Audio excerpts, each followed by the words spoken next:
ಬರಹ ತಿದ್ದಿ ಬರೆಯಲು ಕತ್ತಲೆಯಿಂದ ಬಂತ ನಮ್ಮ ಕೈಯ ಹಿಡಿಯುತ್ತ ಕರೆದೊಯ್ದ ಬೆಳಕು ತೋರಲು ದಯವಾಗಿ ಗದರೋದು ನಮ್ಮ ಬೆಳೆಸಲು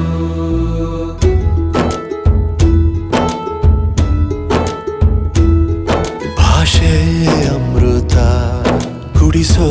ತಾಯಾಗಿ ಭಾಷೆ ಅಮೃತ ಕುಡಿಸೋ ತಾಯಾಗಿ ಭವಿಷ್ಯ ಬರೆವಂತ ತಂದೇನೋ ಆಗಿ ಬರೆವಂತ ತಂದೇನೂ ಆಗಿ ಚಂದದ ಜೀವನನ ನೀಡಿರೋ ಗುರುಗಳು ನಮ್ಮ ಗುರುಗಳು